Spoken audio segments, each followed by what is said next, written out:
ನಾನು ಲಾಸ್ಟ್ ವಿಡಿಯೋದಲ್ಲಿ LKG and UKG ನಲ್ಲಿ ನಿಮ್ಮ ಮಕ್ಕಳು ಏನೇನ್ ಬೇಸಿಕ್ ಕಂಪಲ್ಸರಿ ಕಲ್ತಿರ್ಬೇಕು ಅಂತ ಹೇಳಿದ್ದೆ. ಸೊ ನೆಕ್ಸ್ಟ್ ವಿಡಿಯೋದಲ್ಲಿ first standard to fifth standard ವರೆಗೆ ಏನೇನ್ ಬೇಸಿಕ್ ಕಂಪಲ್ಸರಿ ಕಲಿಬೇಕು ನಿಮ್ಮ ಮಕ್ಕಳು ಅಂತ ಹೇಳ್ತೀನಿ ಅಂತ ಹೇಳಿದ್ದೆ.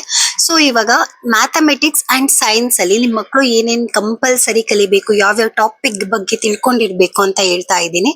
ಸೊ ನಾನು ನನ್ನ ಸ್ಟೂಡೆಂಟ್ಸ್ಗೆ ಮ್ಯಾಥಮೆಟಿಕ್ಸ್ ಅಂಡ್ ಸೈನ್ಸ್ ತುಂಬಾ ಪ್ರಾಮುಖ್ಯತೆ ಕೊಡ್ತೀನಿ. ಸೊ ನಾನು ಇವತ್ತು ಮ್ಯಾಥಮೆಟಿಕ್ಸ್ ಅಂಡ್ ಸೈನ್ಸ್ ಬಗ್ಗೆ ಹೇಳ್ತೀನಿ. ನೆಕ್ಸ್ಟ್ ವಿಡಿಯೋದಲ್ಲಿ social science, Kannada, English and Hindi ಬಗ್ಗೆ ಹೇಳ್ತೀನಿ. Large numbers of addition, subtraction, multiplication and division ಗೊತ್ತಿರಬೇಕು. HCF ಅಂಡ್ LCM ಗೊತ್ತಿರಬೇಕು. ಸರ್ಕಲ್ಸ್ ಅಲ್ಲಿ ರೇಡಿಯಸ್ ಅಂಡ್ ಡಯಾಮೀಟರ್ ಗೊತ್ತಿರಬೇಕು. ಟ್ರಯಾಂಗಲ್ಸ್ ಅಲ್ಲಿ obtuse angle, acute angle, right angle, triangle ಬಗ್ಗೆ ಗೊತ್ತಿರಬೇಕು.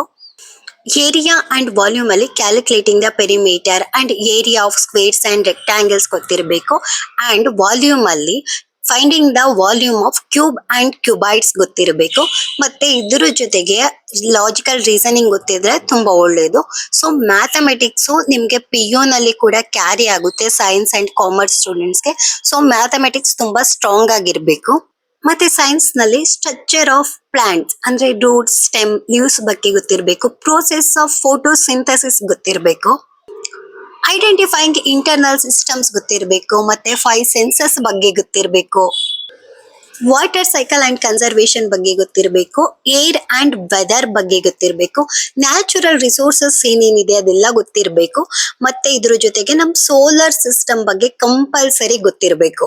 ಮತ್ತೆ ಕೆಮಿಸ್ಟ್ರಿಯಲ್ಲಿ states of matter, properties of materials, physical and chemical changes ಬಗ್ಗೆ ಗೊತ್ತಿರಬೇಕು. ಮತ್ತೆ ಫಿಸಿಕ್ಸ್ ಅಲ್ಲಿ force and motion, forms of energy, light, heat, sound and electrical energy ಬಗ್ಗೆ ಗೊತ್ತಿರಬೇಕು. ಮತ್ತೆ ಇದೆಲ್ಲದ್ರ ಜೊತೆಗೆ ಫಸ್ಟ್ ಏಡ್ ಅಂಡ್ ಸೇಫ್ಟಿ ಬಗ್ಗೆ ಕಂಪಲ್ಸರಿ ಗೊತ್ತಿರಬೇಕು.